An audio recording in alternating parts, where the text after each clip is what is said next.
Obrigado, Felipe, pelas informações e a gente está em contato por telefone com o secretário de Serviços Públicos de Campinas, Ernesto Paulela. Secretário, já agradeço a disponibilidade do senhor em atender a CBN Campinas. Um bom dia.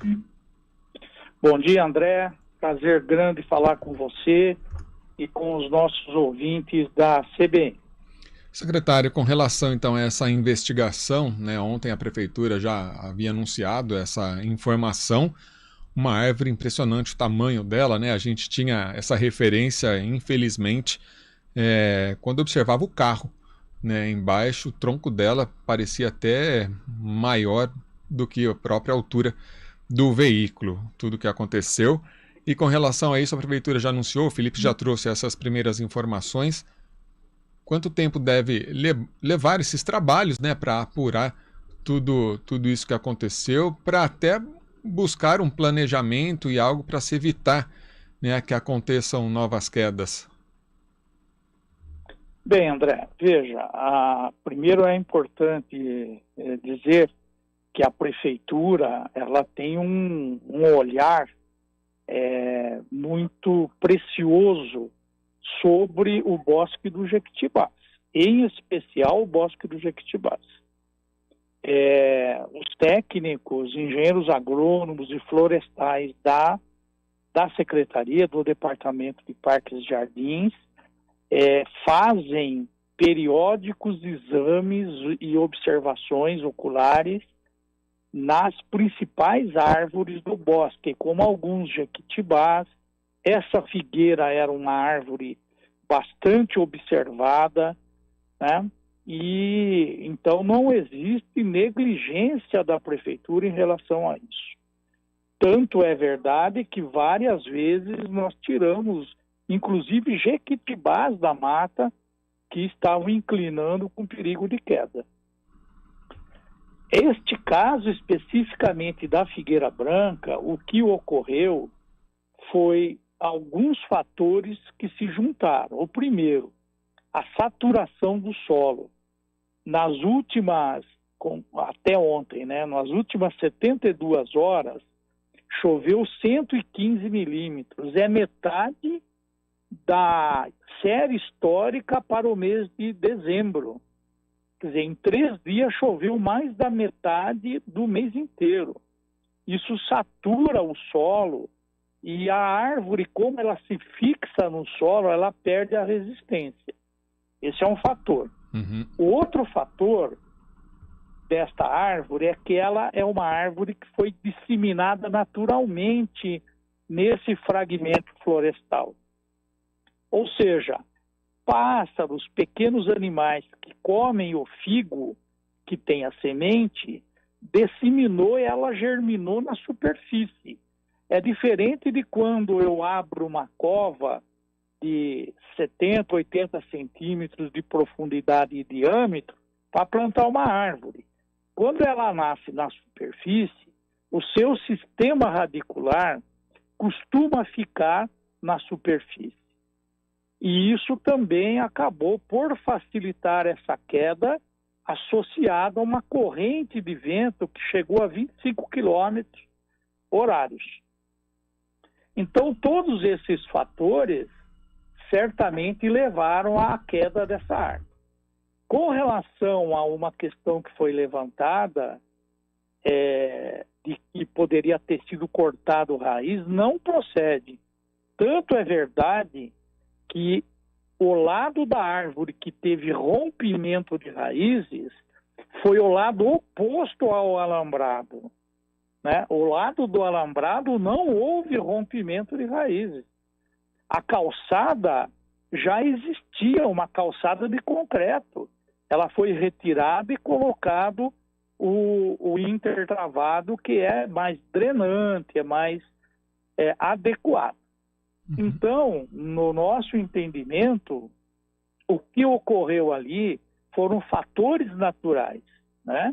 E uma fatalidade de estar passando alguém naquele momento e ocorrer, então, esse trágico acidente. Com relação, André, ao complemento das análises, a primeira análise técnica dos técnicos é que a árvore estava saudável, seja do ponto de vista das raízes, do tronco e da copa. Inclusive, eu mesmo pude observar a copa cheia de sementes, de figos, né? Isso indica saúde.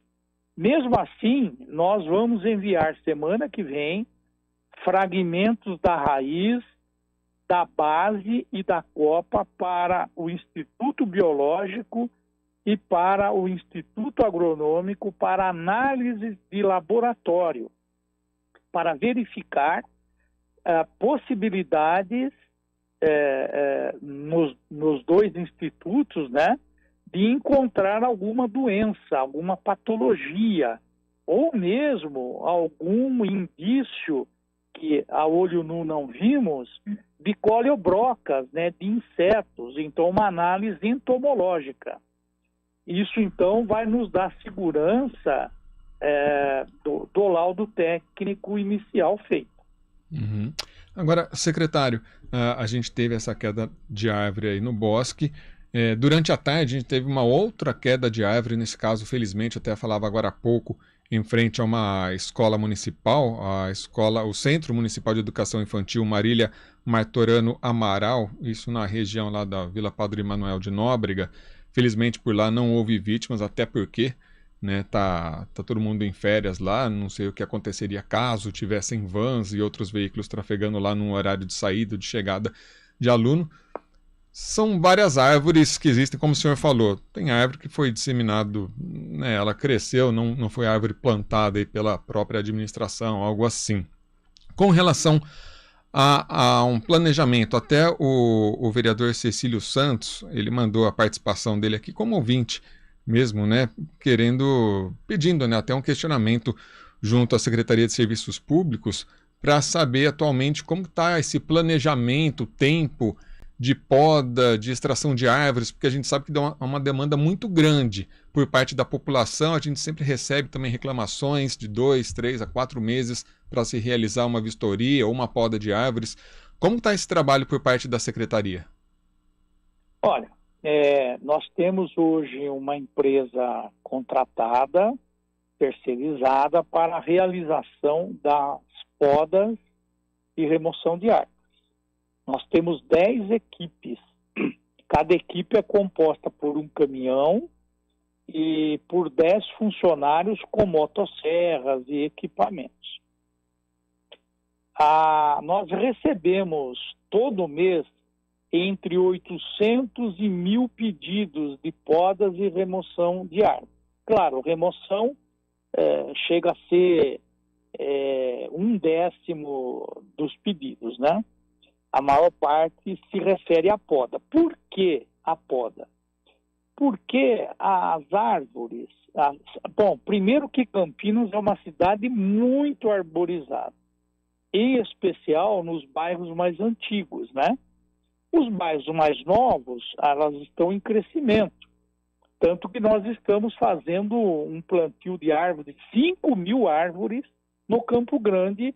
Começamos em dezembro e devemos ir até março. Então, como uma cidade muito bem arborizada, os galhos, as folhas, interferem com calhas. O grande pedido é a sujeira na calçada. Na época do outono, inverno, cai muita folha. E a questão da CPFL, né? Por quê? Porque a fiação elétrica, André, na maioria das cidades, ou eu diria praticamente 100% das cidades no Brasil, é aéreo. Ou seja, ela convive com a fiação. E muitas das árvores existentes são árvores com mais de 50 anos. Quando não se tinha conhecimento técnico, ciência de arborização, e se plantava qualquer espécie embaixo de fiação.